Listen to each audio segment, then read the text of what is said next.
സംസ്ഥാനത്ത് മികച്ച ഭൂരിപക്ഷത്തോടെ LDF മൂന്നാമതും അധികാരത്തിലെത്തുമെന്നും തവനൂരിൽ ഏറ്റവും ചുരുങ്ങിയത് 10,000-ൽ കൂടുതൽ ഭൂരിപക്ഷത്തോടെ തിളക്കമുള്ള വിജയം നേടുമെന്നും തവനൂർ മണ്ഡലം LDF സ്ഥാനാർത്ഥി ഡോക്ടർ KT ജലീൽ പറഞ്ഞു.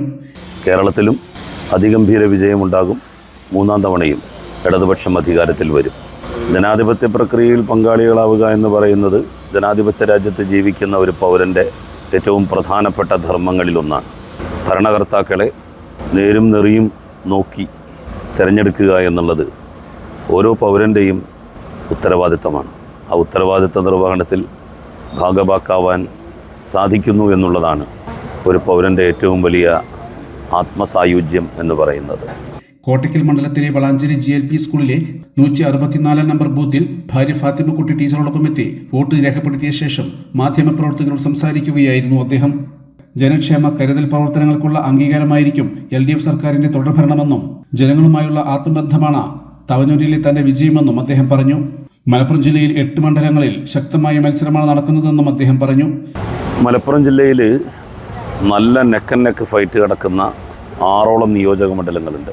ഇവിടെ നിന്ന് മുൻപൊന്നും ഇല്ലാത്ത വിധം ഉജ്ജ്വല വിജയമായിരിക്കും LDF നേടാൻ വേണ്ടി പോകുന്നത്. 16 സീറ്റിൽ 4 സീറ്റുകളാണ് ഇതുവരെ റീകോൺസ്റ്റിറ്റ്യൂഷന് ശേഷം LDF നേടിയിട്ടുള്ളത്. ആ 4 എന്ന് പറയുന്ന നമ്പർ ഇത്തവണ വർദ്ധിക്കും. ഏറ്റവും ചുരുങ്ങിയത് 10,000-ലധികം വോട്ടുകളുടെ ഭൂരിപക്ഷം ഉണ്ടാകും. ഏറ്റവും ചുരുങ്ങിയത്.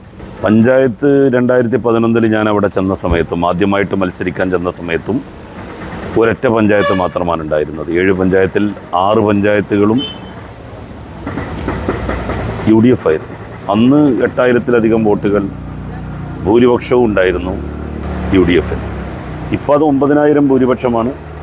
അതിനെയൊക്കെ മറികടക്കും. കാരണം ആളുകൾ ഓരോരുത്തരും തദ്ദേശ തെരഞ്ഞെടുപ്പിൽ സ്വീകരിക്കുന്ന വോട്ടിംഗ് പാറ്റേൺ അല്ല നിയമസഭാ തെരഞ്ഞെടുപ്പിന് സ്വീകരിക്കുക. അത് എല്ലാവർക്കും ബോധ്യമാണ്. വോട്ട് രേഖപ്പെടുത്തിയ ശേഷം തവനൂർ മണ്ഡലത്തിലെ വിവിധ ബൂത്തുകളിൽ സ്ഥാനാർത്ഥി സന്ദർശനം നടത്തി. News bureau, Thavanur.